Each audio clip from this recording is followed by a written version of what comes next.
Hasretin yüreğimi deliyor küçüğüm. Lakin kavuşmalara şerh koyuyorum. Bir gün doğacak canım kızım.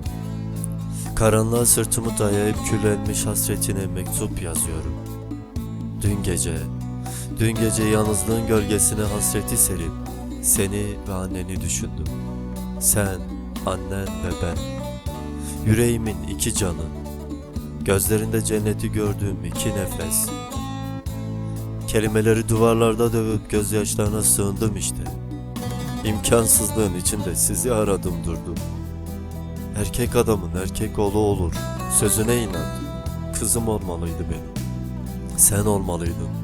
Cennet kokmalıydı.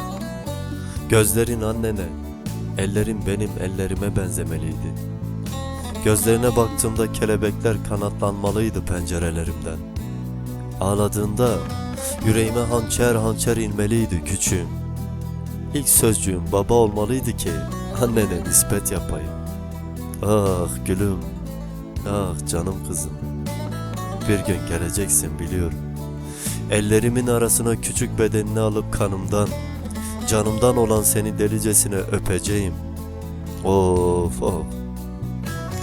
Bir gelseydin benim küçüklüğümde, uyuduğum tahta beşikte uyuyacaktın. Ne olur üzülme hemen, sadece bir gün yatacaktın. Sonra en güzelinden, en yumuşacığından uyuyacaktık seninle. Gece yarısı ağlamalarına ilk ben uyanmalıydım küçüğüm. Seninle çocuk olup seninle büyümeliydim ben. Her iş dönüşü kucağıma seni alıp tüm yorgunluğu senin gözlerinde unutmak.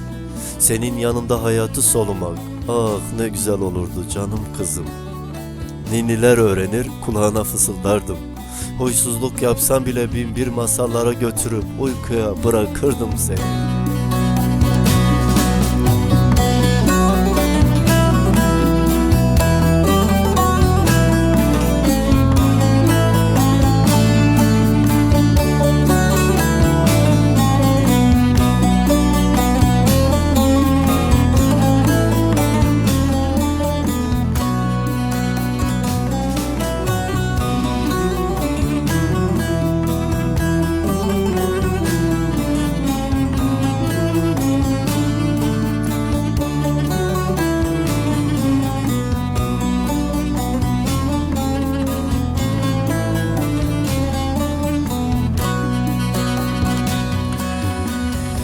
Büyüyüp uzun saçların olmalıydı senin.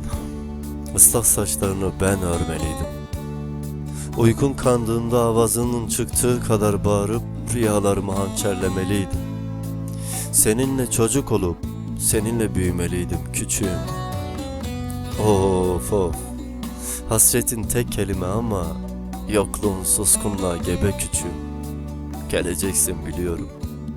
Hasretin yüreğimi kanatsa da bu kavuşma şerh düşüyorum canım kızım. Yoksunuz işte. Dört duvar yalnızlığı var gözlerimde. Yüreğimde ise hasretin kanayan cümleleri. İmkansızlığın gölgesinde gözyaşlarıma sığınıp ikinizi hayal ediyorum. Bir yanda canım, bir yanda kızım. İçimde kanayan hasreti hangi kelime anlatır ki? Hangi dua sizi bana yakınlaştırır ki?